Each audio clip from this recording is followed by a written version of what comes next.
കർത്താവിൽ പ്രിയ സഹോദരി സഹോദരന്മാരെ, എല്ലാവർക്കും യേശു ക്രിസ്തുവിൻ്റെ നാമത്തിലുള്ള സ്നേഹവന്ദനം.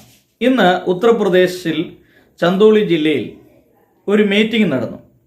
ആ meeting synod of Pentecostal churches എന്ന ഒരു സംഘടനയാണ് ഈ മീറ്റിംഗ് നടത്തിയത്.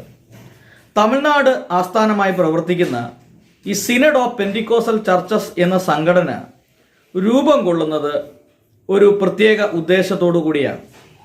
തമിഴ്നാട് മുൻ ആയിരുന്ന എം കരുണാനിധിയുടെ അടുത്ത് അദ്ദേഹം മുഖ്യമന്ത്രി ആയിരുന്ന സമയത്ത് ചില പെന്റിക്കോസ്റ്റൽ പാസ്റ്റർമാരും വിശ്വാസികളും അദ്ദേഹത്തെ ചെന്ന് കണ്ട് തങ്ങളുടെ സഭയിൽ തങ്ങൾ അനുഭവിക്കുന്ന ബുദ്ധിമുട്ടുകളും സുവിശേഷ വിരോധികൾ തങ്ങളെ ഉപദ്രവിക്കുന്നതും കാര്യങ്ങളും അദ്ദേഹത്തോട് പറഞ്ഞപ്പോൾ അദ്ദേഹം ഇവരോട് ഇപ്രകാരം ചോദിച്ചു: നിങ്ങൾ ഈ പെന്റിക്കോസ്റ്റൽ ചർച്ചസുകളെല്ലാം കൂടെ ഒരു കുടക്കീഴിലായി നിങ്ങൾക്ക് എന്തുകൊണ്ടാണ് ഒരു സംഘടന രൂപീകരിച്ച് നിങ്ങൾക്ക് മുമ്പോട്ട് പോയി കൂടാ? അപ്പോൾ നിങ്ങൾ നിങ്ങളുടെ ഈ പെന്റിക്കോസ്റ്റൽ ചർച്ചസിലുള്ള എല്ലാ ആളുകളും എല്ലാ ചർച്ചകളെയും കൂടെ കൂട്ടിയിണക്കി നിങ്ങളൊരു സംഘടനയായി മുമ്പോട്ട് പോകും. അപ്പോൾ നിങ്ങൾക്ക് ആൾബലവും കൂടുതൽ കിട്ടും. നിങ്ങൾക്ക് പല പ്രശ്നങ്ങളിൽ സർക്കാരിന് നിങ്ങളോട് സഹകരിക്കാനും ഇടപെടാനും സാധിക്കും. അങ്ങനെ ഈ എം കരുണാനിധിയുടെ ഒരു അഭിപ്രായ പ്രകാരം, ഒരു ഉപദേശപ്രകാരം ഈ അന്നുണ്ടായിരുന്ന ഈ പെന്റിക്കോസ്റ്റൽ പാസ്റ്റേഴ്സ് ഇദ്ദേഹത്തോട് പരാതി പറയാൻ പോയവർ അവർ മുൻകൈയെടുത്ത് ആരംഭിച്ച ഒരു സംഘടനയാണ് സിനഡ് ഓഫ് പെന്റിക്കോസ്റ്റൽ ചർച്ചസ് എന്നുള്ളത്. പെന്റിക്കോസ്റ്റൽ ചർച്ചസ് മാത്രമേ ഉള്ളൂ. ഇത് രജിസ്റ്റേർഡ് സംഘടനയാണ്.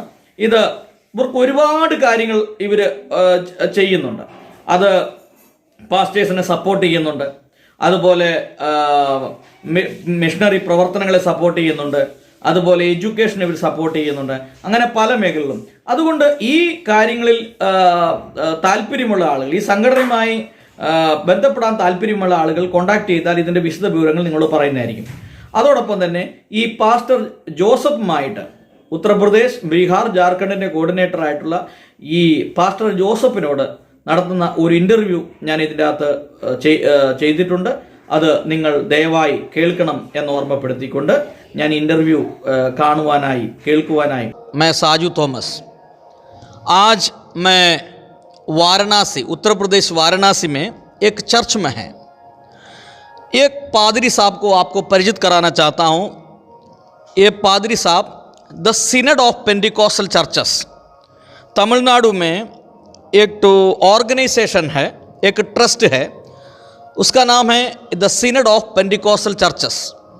सर, ये सिनड ऑफ पेंटिकॉस्टल चर्चस इस मतलब क्या है?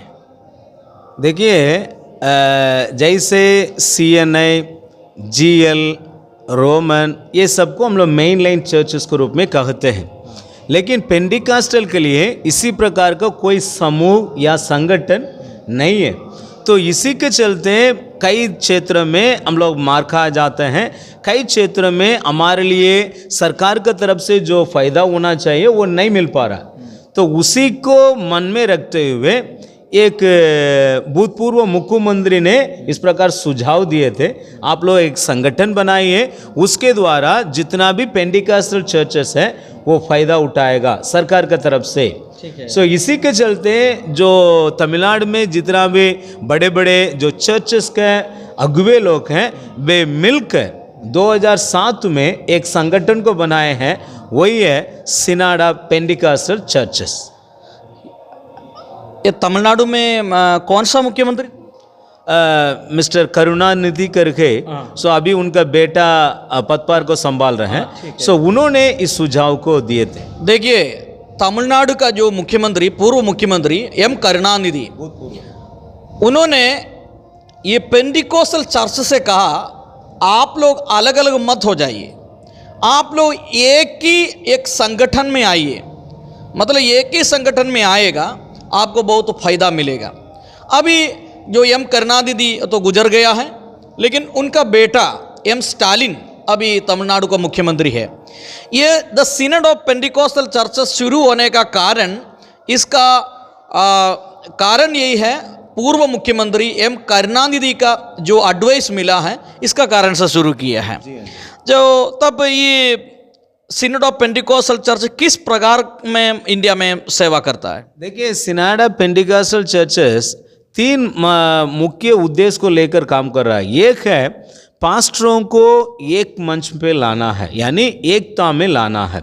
क्योंकि पेंटिकॉस्टल बहुत होने के बावजूद भी हम लोग कमज़ोर वर्ग के रूप में गिना जाते हैं। उसको यदि हम नज़रअंदाज करना है, हम एक जगह पर आना। और दूसरा रिवाइवल जो है प्रार्थना के द्वारा ही आती है। सो इसी के चलते एक प्रेयर को मोबिलाइजेशन चर्च के अंदर, कलीसिया के अंदर लाना है करके इस मूवमेंट को किया गया। तीसरा जो है एक पेंटिकॉस्टल पास्टर को एक शैक्षणिक और आत्मिक रूप से एक सक्षम व्यक्ति के रूप में खड़ा करना है। उसी के लिए भी ये संस्था को निर्माण किया है। ठीक है।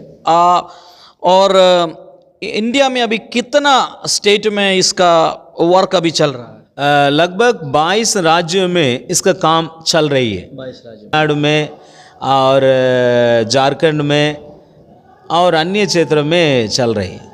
तो इसका मुख्य उद्देश्य क्या है सर? सो उद्देश्य यह है चर्च को फ्रंट सपोर्ट नहीं, बैक सपोर्ट देना है। यानी आर्थिक रूप में, आत्मिक व्यक्ति के रूप में एक सपोर्ट देना इसका यह है। क्योंकि मान लीजिए अभी सत्ताव शुरू हो जाएगा, यदि यूपी में कोई काम होगा, पूरा हिंदुस्तान भर जो ये संगठन है वे सब कोई उनके लिए प्रार्थना करना शुरू करेंगे, उनको बैक सपोर्ट देना शुरू करेंगे। ये एक सबसे बड़ा एक इसका मतलब यही होता है पेंटिकॉस्टल चर्च सबको एक मंच पर खड़ा करना। जी हाँ, सारे लोगों को एक मंच पे लाके उनके अंदर जो वरदान है, उनके अंदर जो परमेश्वर ने खूबियों को दिया है, वो सारे कलीसिया का लाभदायक कारण बनाना। ठीक है। इसके लिए एक एक स्टेट में आप लोग किस तरह से कमेटी फॉर्म कर रहा है? या पहले हम लोगों को एक प्रखंड लेवल में यानी ब्लॉक लेवल में एक टीम को हम लोग बना रहे हैं। उसके बाद डिस्ट्रिक्ट लेवल टीम है, उसके बाद रीजनल लेवल यानी एक एक क्षेत्र लेवल होता है, सो वो क्षेत्रीय लेवल होता है, फिर राज्य लेवल, फिर नेशनल लेवल टीम होता है। सो ये सारे लेवल में मदद करने के लिए उनके नीचे 24 डिपार्टमेंट जो कलीसिया को उन्नति लाने के लिए, परिपक्वता में बढ़ाने के लिए काम करती है। ठीक है। एक जिला में वो कमेटी में कौन कौन शामिल होगा?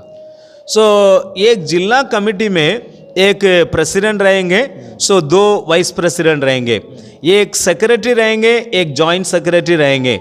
इसके अलावा एक ट्रेशरर, एक कोऑर्डिनेटर, प्रोग्राम कोऑर्डिनेटर रहेंगे। इसके अलावा 3 मेंबर लोग रहेंगे। यदि चाहेंगे और लोगों को भी वाइस प्रेसिडेंट बनाना है या जॉइंट सेक्रेटरी बनाना है, ज़रूरत के आधार पर कमेटी जो है इसमें अपना फैसला ले सकती है। ठीक है। ये पेंटिकॉस्टल सिनोड ऑफ पेंटिकॉस्ट चर्चेस का जो मेन उद्देश्य यही है, पेंटिकॉस्टल चर्च का बीच में यूनिटी बनाना है। तो इंडिया में कितना पेंटिकॉस्टल चर्चेस है, सबको एक यूनिटी बनाकर खड़ा करना है। और पेंटिकॉस्टल चर्चेस का किसी तरह से कोई सताव आएगा, परेशानी आएगा, और उसका बीच में खड़ा होने के लिए यह संगठन तो बनाया है। अभी लगभग 22 राज्यों में यह संगठन पूरा बन चुका है। अभी उत्तर प्रदेश में भी ये संगठन तो शुरू हो गया है। और इसका उद्देश्य केवल यही है जो चर्चेस का और पास्टर्स को जो मदद करना। ठीक है सर, आप कितना साल से सेवाएं कर रहे हैं? मैं तो 30 साल से सेवकाई कर रहा हूँ। तो आप बेसिकली कहाँ का रहने वाला है? मैं बेसिकली तमिलनाडु के हैं। 19 साल से मैं बिहार आया। बिहार में 22 साल सेवा दिया। अभी 8 साल मैं झारखंड में सेवा दे रहा हूँ। अभी आप झारखंड में आप अभी कहाँ सेवा कर रहे हैं? अभी मैं झारखंड में रांची में रहकर मैं सेवा। ठीक है। ये सिनोड ऑफ पेंटिकॉस्टल चर्चेस का जो किस जिम्मेदारी आपको मिला है? ये सिनोड ऑफ पेंटिकॉस्टल चर्चेस में मुझे एक स्टेट कन्वीनर के रूप में झारखंड, बिहार और उत्तर प्रदेश मिला है। क्योंकि ये तीनों राज्य में मैं पहले से सेवा करने के चलते उन लोग ने मुझे विश्वास योग्य समझकर इस काम को सौंपे। देखिए, हम लोग का जो सामने जो बैठ रहा है, जो पास्टर जोसेफ जी हैं, इन्होंने उत्तर प्रदेश, बिहार और झारखंड का जो सिनोड ऑफ पेंटिकॉस्टल चर्चेस का कोऑर्डिनेटर है। लगभग हजारों चर्चेस अभी तक the synod of Pentecostal church में जोड़ चुका है। ये बहुत बड़ा काम है। अभी ये काम बहुत ज़रूरी भी है। हम सब लोग एक छाता का नीचे खड़ा होना का जरूरी है। हो सकता है हमारा भारत में पूरा मिलकर 50,000 चर्च होगा, नहीं तो 1 लाख चर्च होगा। सोचिए, ये 1 लाख चर्च, पेंटिकोस्टल चर्च एक ही साथ खड़ा हो जाएगा, कितना मजबूत हो जाएगा। इस तरह से जो विचार रखकर इन्होंने ये सिनड ऑफ पेंटिकोस्टल चर्चेस का जो ट्रस्ट शुरू किया है। और जो कोई पेंटिकोस्टल चर्च आपसे जोड़ने चाहता है तो क्या करना है? देखिए, हर स्टेट में, हर क्षेत्र में उसके लिए एक प्रतिनिधि है। सो स्टेट कन्वीनियर है। सो उनका नंबर या उनका ऑलरेडी एक वेबसाइट है। सो एसपीसी के एक वेबसाइट रहता है। सो वेबसाइट में जाके वे अपना कोई भी बयान देना है, कुछ भी करना है तो वे कर सकते हैं। सो वहाँ उन लोग का नंबर वगैरह भी अवेलेबल होगा। सो उन लोग से कांटेक्ट करके वे अपना क्षेत्रीय लेवल में जो टीम है उसके साथ अपने को जोड़ देंगे। तो आने वाले समय में वे उनका पक्ष लेंगे, उनके कलीसिया को आगे बढ़ाने में। ठीक है। ये सिनड ऑफ पेंटिकोस्टल चर्चेस का जो अभी का मुख्य कौन है? सो अभी रेवरेंड डॉक्टर फिन्नी जोसेफ है, वो हमारा एसपीसी का मॉडरेटर है। वो चेन्नई में मारनादा करके लगभग 3,000 चर्चेस पाया जाता है, वही इसका मॉडरेटर है। ठीक है। और आप सब लोग से रिक्वेस्ट है, यदि कोई भी हो the synod of Pentecostal churches में जोड़ने चाहते हैं, आपको इसका नीचे मैं नंबर दे रहा हूँ, आपको कांटेक्ट कर सकता है। सर आपको बहुत बहुत धन्यवाद, आप इतना समय हम लोग के साथ। Thank you so much. धन्यवाद।